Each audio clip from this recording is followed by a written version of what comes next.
Yus, kembali lagi nih sama materi pembelajaran antropologi.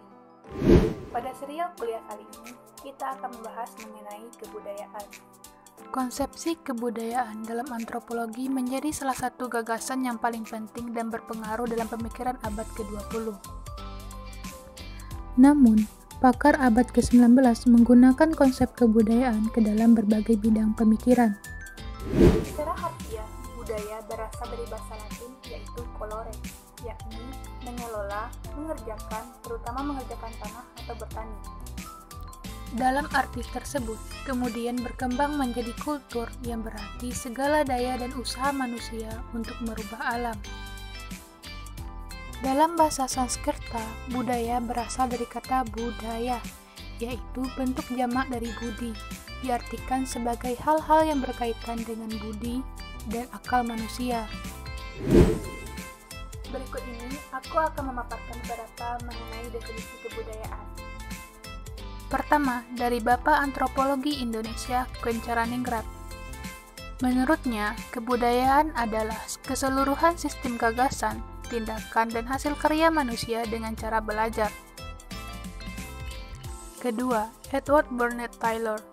Kebudayaan adalah suatu keseluruhan kompleks yang meliputi pengetahuan, kepercayaan, seni, kesusilaan, hukum, adat istiadat, serta kesanggupan dan kebiasaan lainnya yang dipelajari oleh manusia sebagai anggota masyarakat.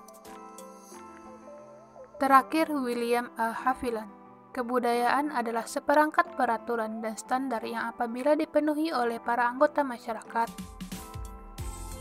menghasilkan perilaku yang dianggap layak dan dapat diterima oleh para anggotanya.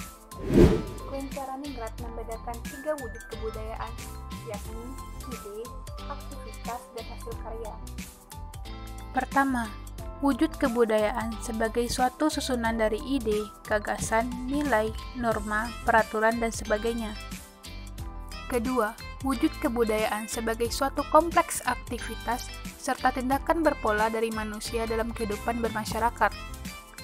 Terakhir, wujud kebudayaan sebagai hasil karya berupa benda-benda, barang yang bersifat material. Unsur kebudayaan dalam antropologi dimaksudkan sebagai institusi atau lembaga yang terdapat di seluruh kebudayaan di dunia. Pertama, bahasa. Bahasa menjadi alat utama yang digunakan oleh manusia untuk menyampaikan berbagai maksud dan tujuannya kepada sesama anggota masyarakat. Kedua, ilmu pengetahuan, yaitu segala sesuatu yang menjadi pengetahuan masyarakat yang dikembangkan dari hasil belajar dalam pengalaman hidup mereka untuk memenuhi kebutuhan hidupnya. Pengetahuan akan menuntun untuk membuat suatu pedoman berupa nilai-nilai adat istiadat yang memadu sebagai pola untuk mengolah dan memperlakukan alam lingkungan sekitar. Ketiga, organisasi sosial.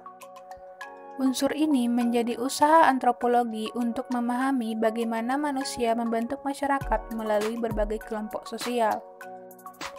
Tiap kelompok masyarakat kehidupannya diatur oleh adat istiadat dan aturan-aturan mengenai hidup dan bergaul dari hari ke hari. Keempat, peralatan hidup dan teknologi. Manusia selalu berusaha untuk mempertahankan hidupnya, sehingga mereka akan selalu membuat peralatan atau benda-benda tersebut. Perhatian awal para antropolog pada unsur teknologi yang dipakai suatu masyarakat berupa benda-benda dengan bentuk dan teknologi yang masih sederhana. Kelima, sistem mata pencaharian. Unsur ini mengkaji bagaimana cara mata pencaharian suatu kelompok masyarakat untuk memenuhi kebutuhan hidupnya. Ada 5 jenis sistem mata pencaharian paling tua, yaitu berburu dan meramu, berternak, bercocok tanam di ladang, menangkap ikan, bercocok tanam menetap dengan sistem irigasi. Keenam, kesenian. Melalui penelitian etnografi mengenai aktivitas kesenian masyarakat tradisional dengan mengumpulkan artefak atau benda-benda, seperti patung, ukiran, dan hiasan. Kalau dikaitkan dengan wujud kebudayaan, ini termasuk kepada wujud hasil karya Yasutius. Ketujuh, religi. Sistem kepercayaan manusia terhadap kekuatan di luar kemampuan dirinya yang dinamakan kekuatan supranatural. Lahir sebagai manifestasi dari rasa ketidakberdayaan terhadap peristiwa dalam kehidupan sehari-hari yang tidak mampu dikendalikan. Oke, tadi kita sudah membahas 3 wujud kebudayaan. Ternyata 3 wujud kebudayaan tersebut membentuk pola yang disebut dengan institusi.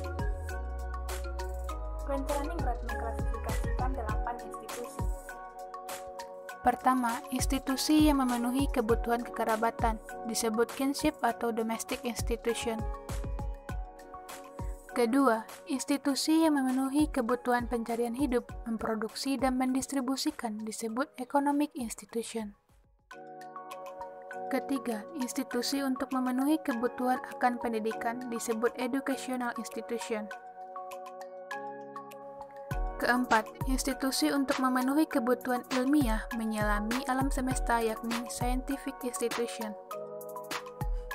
Kelima, institusi yang akan memenuhi kebutuhan rasa keindahan dan rekreasi yakni aesthetic and recreational institution. Keenam, institusi yang akan memenuhi kebutuhan yang berhubungan dengan Tuhan atau dengan alam gaib disebut religion institution. Ketujuh, institusi yang memenuhi kebutuhan untuk hidup berkelompok secara besar atau kehidupan bernegara yakni political institution. Terakhir, institusi yang akan memenuhi kebutuhan untuk jasmani manusia yaitu somatic institution.